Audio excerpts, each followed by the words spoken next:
من الشيطان الرجيم. بسم الله الرحمن الرحيم. ولما جاءت رسلنا إبراهيم بالبشرى قالوا إنا مهلكو أهل هذه القرية إن أهلها كانوا ظالمين. قال إن فيها لوط قالوا نحن أعلم من فيها لننجينه وأهله إلا امرأته كانت من الغابرين. ولما أن جاءت رسلنا لوطا سيء بهم وضاق بهم زرعا وقالوا لا تخف ولا تحزن إنا منجوك وأهلك إلا امرأتك كانت من الغابرين. إنا منزلون على أهل هذه القرية رجزا من السماء بما كانوا يفسقون. ولقد تركنا منها آية بينة لقوم يعقلون. صدق الله مولانا العظيم. دا حضرت لوط على نبینا علیہ الصلاة والسلام قصہ و واقعہ شروع دا چې الله رب العزت فرشتي را لېږلي دي د هغې د قوم د هلاکولو دپاره. نو هغه په لار کې چې ځي نو د ابراهیم علیه السلام په ځای باندې فرشتې ورلې. نو چې هلته فرشتې ورلې نو د حضرت ابراهیم ته زیری ورکړ او دویمه ورته دا وویله چې مونږه د دغه کلي د هلاکولو دپاره راغلي یو ځکه چې د هغې اوسېدونکي ظالمان دي. دا په دې لار باندې راځي. نو په دې لار کې د ابراهیم علیه السلام سره ملاقات وشو. نو قرآن فرمایي ولما جاءت رسلنا، کله چې رالل هغه استازي زمونږه ابراهیم علیه السلام ته بالبشرا په زیري باندې. حضرت ابراهیم علیه السلام یو زوی شته حضرت اسماعیل علیه السلام د بیبي هاجرې نه، خو د بیبي سارا نه دې بچي نو. او اسماعیل علیه السلام د خپلې مور سره ابراهیم علیه السلام د الله د حکم مطابق راوسته او د دې زمزم د کوی په خوا کې پرېښود. او مطلب دا دی چې دا ځای آبادول پکار دی، د الله د کور ګاونډ دی چې دا آباد شي. او په شام کې چې اوسېږي نو به ځان لري، هېڅوک نشته. نو ابراهیم علیه السلام عمر هم ډېر زیات شوی دی او سارا بیبي په دې باندې زیاته غمجن هم ده چې یو داسې یو وینځه غوندې ښځه هغې له الله زوی ورکو. زما یو لوی خاندان سره تعلق دی، زما بچي ونه شو. نو الله رب العزت حضرت ابراهیم ته فرشتې راولېږلې او زیری ورته ورکړ چې تا ته د الله د طرفه زیری دی، په زوی باندې اسحاق به نومي. او هغې پسې دویم زیری دا دی چې نسې به دې وموشي یعقوب به د هغه نومي. نو دا قرآن کې ځای په ځای دا تفصیل ذکر دی چې د ابراهیم علیه السلام بیبي ولاړه ده، هغې چې دا زیری واورېده نو هغې وویلې چې زه خو بوډۍ یم او زما دا خاوند سپین ږیری دی، نو څنګه به موږ له الله تعالی بچی راکړي. فرشتو ورته وویلې چې د پیغمبر د کور بیبي الله رب العزت دقسې ویلي چې زه تاسو له دا درکوم. لا تعجبي، تعجب مه کوه، ته خو د پیغمبر د کور بیبي، الله ته څه شی ګران دی. او دویمې ورته دا وویله، دا یو سپاره شروع کېږي چې قال ما خطبکم ایها المرسلون.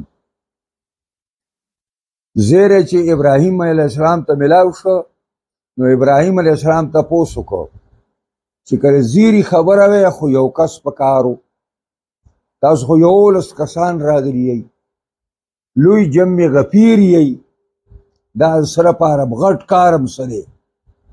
ما خطبکم ایها المرسلون نو آلتم قرآن نازل شو او جواب پرشتو ورکه چې مونږه د دې کلی د هلاکولو دپاره قالو دی پرشتو ورته وویلې انا مهلکو اهل هذه القريه یقینا من هلاکون کیو اوسیدون کی د دې کلی لرا ان اهلها كانوا ظالمین یقینا اوسیدون کی د دې ظالمان دي د کلی نه مراد صدوم نومې کلی دی د دې نه چاپېره څلور کلي او خاریې نورې وې خو هغه دارالخلافه چې څه ته وایي دا د هغې دارالخلافه وه او دې نوم صدوم نو دا مرکزي کلی دی نو ذکر دې ذکر بالخصوص وشو چې کله ابراهیم علیه السلام ته دا خبره پرشتو وکړله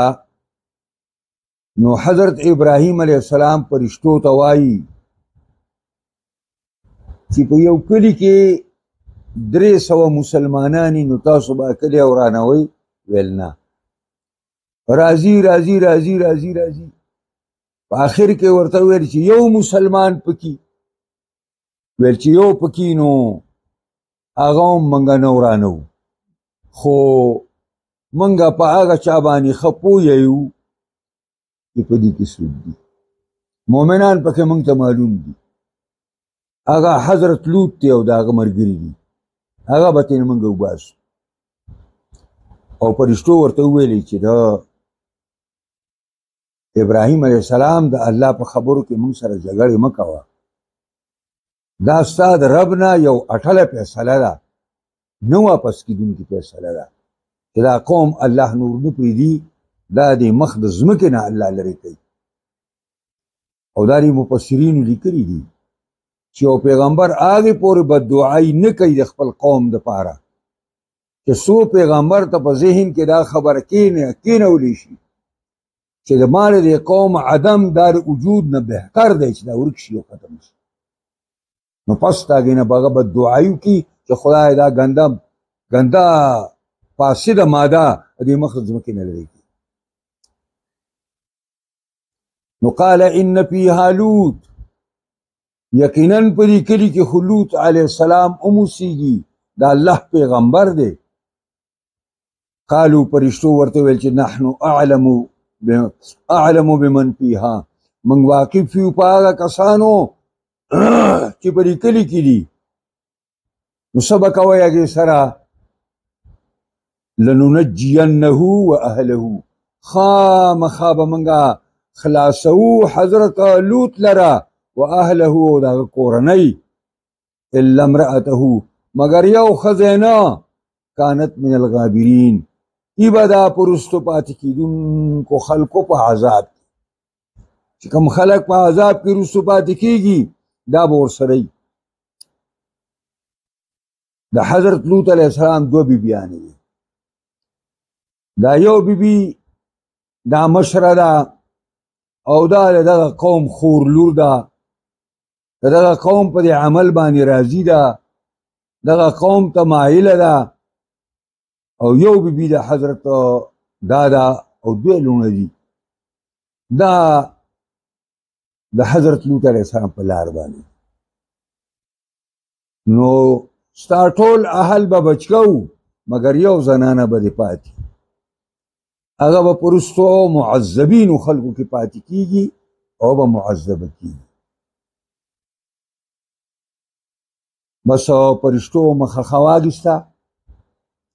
او د لوط د حضرت ابراهیم د خوا نه روان شوي او د حضرت لوط علیه السلام ځای ته لاړ چې لاړ غرمې ټیم دی اوس د اوبو یو ګودر دی هېڅوک پکې نشته او دا تقریبا 11 کسان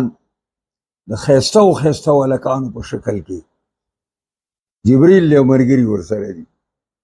او مزدار هلکان دي دي اوبو دې ګودر ته راغلل دې کې یو جنۍ لګیا ده هغه اوبه ډکوي جبریل دې تپوس وکړه چې ته لوط پېژنې چې خو زما باباجي دی نو ویل هغه ته ووایه چې ستا مېلمانه دي ستا مېلمانه دي الاړه لوط علیه السلام راغی هلکانو ته یې وکاته او دلته یې قوم دې بدعملۍ ته وکاته انتهایي حیران شو خو پیغمبران علیهم السلام انتهایي د مروت او د غیرت یو ډېره لویه مجسمه پیغمبر د الله نو دا مسنو نشي کولی چې ستاسو نشه مېلمانه کولی او چې مېلمانه کوي او ځان سره بوځي نو دغه مصیبت سره مخامخ کېږي خو بهرحال را روان یې کړه نو په لار باندې راځي او په ډېره تکنیکي طریقه باندې لوط علیه السلام کور ته راځي نو لوط علیه السلام ورستون شو چې زما د دې کلي خلک خو ډېر ناکاره دي نو جبریل ملګرو ته وایي یو نو بیا ځي بیا راستون شو زما د قوم زما د کلي خلک خو ډېر ناکاره دي بیا روان شو جبریل ملګرو ته وایي دوه بیا چې مخکې ځي بیا راستون شو زما د کلي خلک خو ډېر ناکاره دي جبریل علیه السلام ملګرو ته وایي درې یو پیغمبر چې درې ځله د خپل قوم په باره کې ګواهي وکړي زما د قوم مفسد دی نه بیا خدای نه پرېږدي جبریل یو دوه او درې بس پوره شو موږ چې کم کار راغلي وو هغې کې رکاوټونه ختم شو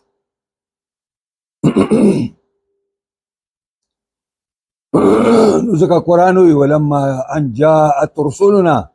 ولما ان جاءت کله چې رالل رسولنا استازي زمونږه لوط علیه السلام ته سیء بهم ډېر غمجن شه په راتلو د دوی باندې هلکه پیغمبران علیهم السلام او بیا دا چا وراره دی دا د هغه پیغمبر وراره دی چې په دنیا کې د مېلمستیا بنیاد ایښی بحرمة الشیخ الذي سن القرى واسس البنيان في ام القرى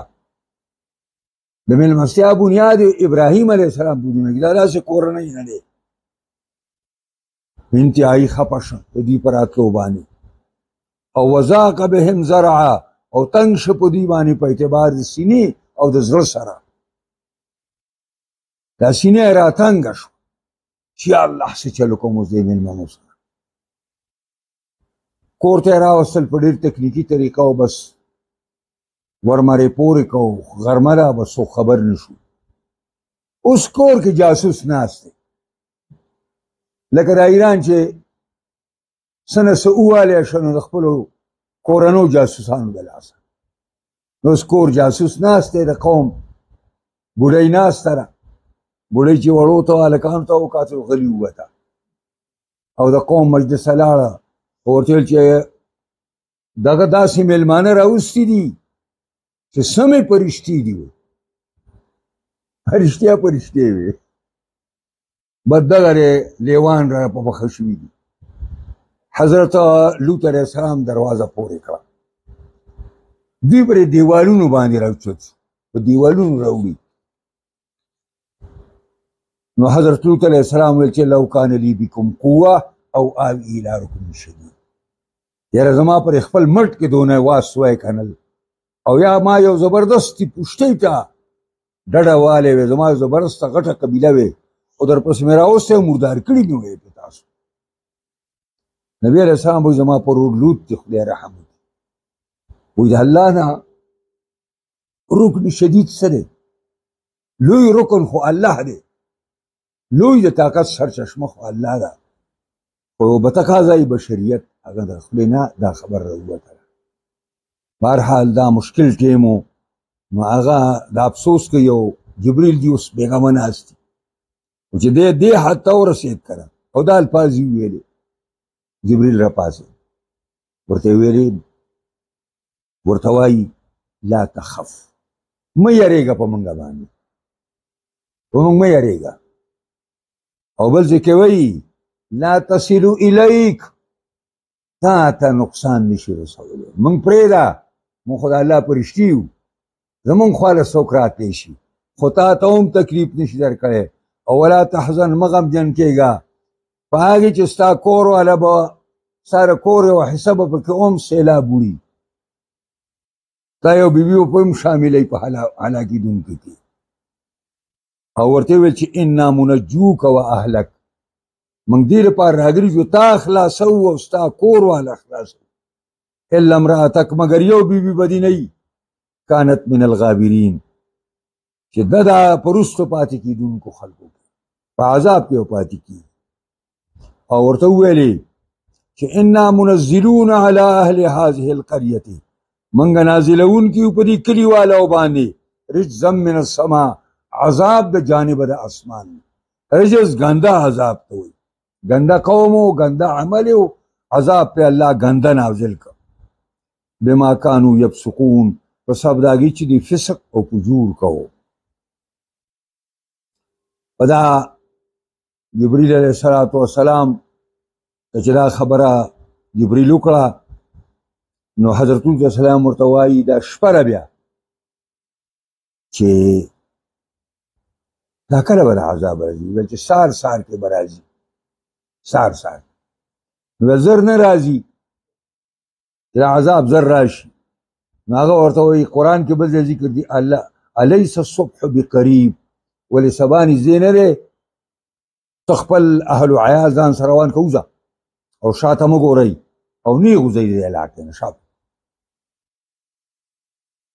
حضرت علیه السلام ځان سره خپل بچي واچول او خپل ملګري او بس روان شو څنګه عادي وواته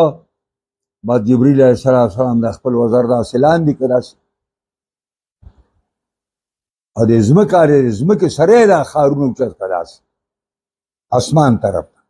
او دغه طرف نه یې راوغورځول تاسو وایئ جبریل څنګه ښاري اوچتې کړې اوس پر جهازونو باندې داسې بمونه اوچتوي چې یو بم چې کوم دی نو هغه د شلو ټنونو زیات دی او یو ټن چې کوم دی نو هغه په پوخ من باندې 20 منه دی او په کچه من باندې 30 منه دی په جهاز باندې او جبریل لا جهازونه جبریل له وزر ته سړي نو په دې وزر کې داسې اوچت کو اسمان ته وخېږي او داسې رانسکو او د پاسه پرې کاڼو باران وکړو دا پلیت قومو الله دې مخ د ځمکې نه دغه کړ اوس دا چې کله مکې والا په سفر باندې شام ته ځي نو دا په لار کې راځي نو قرآن وایي ولقد ترکنا منها آیة بینة یقینا پریښې ده موږ له دې کلي نه یوه نښه ښکاره په ډاګه یوه نښه ده لقوم یعقلون دا قوم دپاره چې د عقل نه کار دي دا قریشیان په دې باندې روان دي او د هغې هغه آثار د عذاب بلکل نمایان دي چې کومه حصه اوچته شوې ده او نور کنډرات او چې کومه حصه اوچته شوې ده او راغورځولې شوې ده نو هلته ډنډ دی لوی ډنډ دی لوی ښار چې دی او یو لوی حوض دی لوی ډنډ دی او بحیر میت ورته وایي یو سمندر دی هغې ته اوس هغه د هغې یوه حصه ګرځېدلې ده او د هغې هغه اوبه داسې دي چې هغه د استعمال قابلې نه دي د ګنده قوم د ګنده عذاب اوبه دي رنګ هم خراب دی او پای کې حیوانات هم نشي اوسېدلی مولانا مودودي رحمت الله علیه لیکلي دي پای کې اوس کودایانې کوي هغه بادو هغه پکې روځي په هغه ځای کې داسې اوس هغه قریشیان د شپې په دا لار رواني او د ورځې هم ځي او دغه آثارو ته ګوري خو عبرت نه حاصلوي دې کې عبرت دی خو د قوم عقلمند دپاره هغه چا لپاره چې خپل عقل سوچ بوچ استعمالوي دا نن چې زمونږ را کم قومونه دي که نه دا نوی قوم چې راغی د دې سوچ بوچ ختم شوی دی د سوچ بوچ ټول په موبایل کې دی بس که په موټر سایکل سور دی هم دا چلې کړی وخت یې نیولی دی که چا مړ که که څوک یې مړ که هېڅ پروا یې نشته دته دغه شی دی دلته زمونږ په دې ځای کې یو سړی خانګل نوم یو دښمني وه د خپلو تره زامنو سره یو تره زوی وژلی و بیا راغلی دلته یو ډاکټر د ستنواله په دې منډڼې کې هغه بره طرف ته په دا پول باندې ته راته او شی غوږ ته نیولی و او هغه ټوپکمار ورسره هغه ځای کې ورته هغه موټر ودرولی اتر زامن یې راغلی دی یې ویشته او دی ته خبر هم نه شو په موبایل یې خبرې کولې او کلي هم هغه ته پرېښودل ته یې بنګله ساده کړې وه د چاچا پرې پټو کې یې موبایل دونه په موبایل کې وردننه شوی و چې هغه د تره زامن یې ورته راورسېدل او پس ویشته مړ منګه ټول سوچ بوچ په دې کې دقسې د هغې خلکو سوچ بوچ په دغه کونیتوب او په بیمانۍ کې ننوتی و نو ځکه دې حد ته پورې زمونږ دا قوم همداسې بې سوچه شوی دی او بې دغه شوی دی دا وایي یاره خدا د افسوس خبره ده چې دا ګوره دا اوس 18 کسان چې کوم دی اوبه ویوړل ما چاته ویل ولې پرې خفه کېږي دې 18 هم دې له اوټ ورکړی چې اوس ورپسې هلیکاپټر ونډېږه همدا بې د زړه سر و دا پیټیایي بې د زړه سر وه اوس ته راځي نه دا تمه کوي تار پسې هلیکاپټر دویم چې دا ټول په سینوي سینو ښه وي ټول یو ملګري بیان ورکړی و چې الخدمت لپاره چې کوم هلیکاپټر پکار دی زمونږ ملګري پې لیکلي دي وایي د الخدمت والا اوټ ورکوي دا ټول هلیکاپټر یې به ستاسو شي دلته خو په الخدمت باندې ستا دا یقین دی چې که دې هلیکاپټر ویل دا 18 کسان به رښتیني خو چې کله روټ وخت راشي نو بیا دا خان بابا دی دا مې زړه سر دی او دا مې معشوقه ده بیا په هغې باندې تاسو اوټونه ورکوئ دقسې ښه دی مجنونانو چې دا وینه درله وڅکي که نه چې برابر هم کړي دا د ګنده قوم هغه آثار په موږ کې اوس هم دا شته دی دې آیاتونو کې یو څو خبرې راغلې یو دا چې ابراهیم علیه السلام فرشتې دغې رزیل قوم د هلاکت لپاره ځي نو څنګه ابراهیم علیه السلام هغې سره چیړ کوي نو حلم ابراهیم و رحمته هغه بردوباري د ابراهیم او هغه مهرباني د ابراهیم تجلیا فی دفاعه عن قوم لوط و اهله اپډاګه ځلیږي په دفاع د قوم لوط کې او د لوط علیه السلام چې دا ډېر افسوس کوونکی و که نه ابراهیم علیه السلام باره کې راځي چې اواهم ډېر افسوس کوونکی و مطلب یې دا و که چېرته دوی مسلمانان شي دا سم شي او نمبر 2 تقریر مبدع من بطأ به عمله لم يسرع به نسبه دی کې دې ته پته ولګېدله او دا حدیث هم دی د پیغمبر خدا څوک چې عمل رستو که نسب یې نشي مخکې کولی زه د پلاني نسب سره یم او زه چې کوم دی نو دغه یم د پیغمبر نوسی یم او صاحبزاده یم څوک یو دغه کوي او څوک بل کوي او زه د میا صاحب زوی یم او څوک وایي زه د ملا صاحب زوی یم او څوک وایي زما چې د خبرې زما د چا سره تعلق یاره دا پلانې خو زمونږ د صاحبانو سوری پې نشته زما باره کې دا وي چې دا خو ښه سړی دی خو زمونږ د صاحبانو سوری پې نشته ملخه دی چې دغه سوری را باندې نشته د بدعتونو کټوی به وې پوهېږئ په دې باندې نو دا من بطأ به عمله کم سړی چې عمل رستو که د درجې د اعتبار نه او د الله د قرب نه نو لم یسرع به نسبو نسب یې نشي تیزولی دا دی ختم دی بیا حیث العلاقة الزوجیه بین لوط و امراته وګوره که نه د ښځې او د سړي په منځ کې څونه ژوره علاقه ده حضرت لوط ته وګوره د هغه بیبي ته خو چې کله هغې د خپل خاوند لار پرېښوده او د بدماش او د بیدین قوم تمایله شوه الله د هغه بدماش قوم سره هلاکه کړه خاوندو ته هیڅ پیدا ورنه کړ. دا زمونږ لپاره سبق دی چې خپل ځان په خپله ټیک کوي او جنتیان کوي، والله که د بل په وجه باندې جنت ته لاړ شو. تا ته خو ګوتې نه به دې ونیسمه او ځان سره به دې جنت ته بوځمه. صاحبه تا ته دا ټیکټ درکړی شوی چې ته به ځې جنت ته او خلک به ګوتې نه نیسي. دا ټیکټ تا له چا درکړی دی؟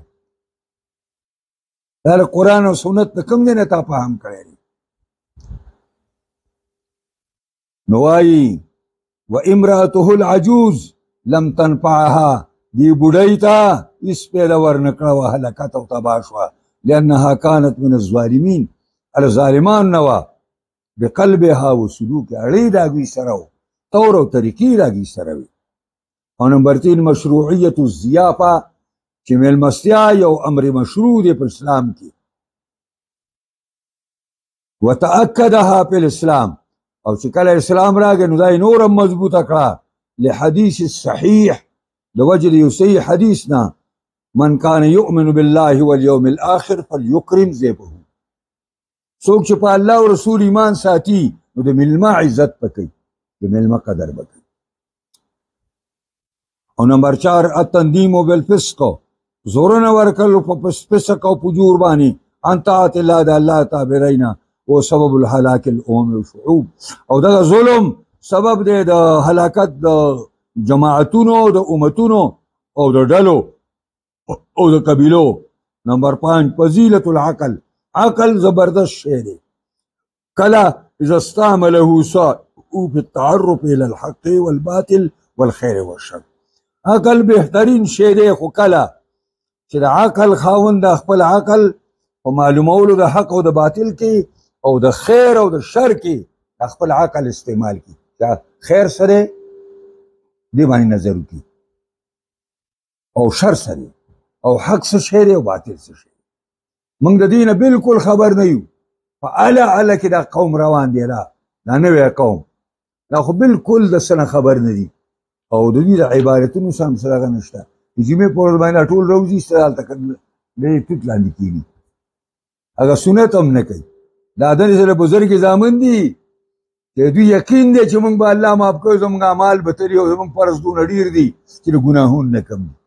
خدای غر کړي یا د سر نه نوکو پورې د ګناهونو نه ډکې او د سنتو نه خبرې. دا سنت چې دي دا چې کله ستاس فرایض تلي د قیامت په ورځ باندې، یو طرف ته به د ګناهونه او بل طرف ته فرایض دي، او کله ستا د فرایضو تله سپکه شوه نو دا سنت او نفل به درالي په دې کې بیا چې نو چې ستا نفل او سنت نه وي نو خاورې بدله پکې واچوي، نو بیا باندې لړه جهنم ته به دې لړه کړي. تر سنتو نه خبر چې په سنتو باندې به ستا د نیکۍ تله درنیږي او تا ته نن دونه سپک دي چې تر پیغمبر طریقو ته سپک نظر کې هغه کې هم نه. دا یو څو خبرې دې آیتونو زموږ مخې ته رالې. الله دې موږ او تاسو په قرآن عظیم الشان کتاب باندې پوه کړي. د سره سره د الله موږ لپاره باندې کامل مکمل عمل کولو توفیق راکړي. قرآنی نظام د شریعت نظام دی الله په تمام جهان خاص کر پاکستان کې راولي. دې له څوک کار کوي الله دې کامیاب کړي، څوک یې مخالفت کوي الله دې ورته هدایت وکړي، که بد قسمت یې الله دې تباه کړي. الله دې زموږ ټولو نه راضي شي، خاتمه دې الله زموږ ټولو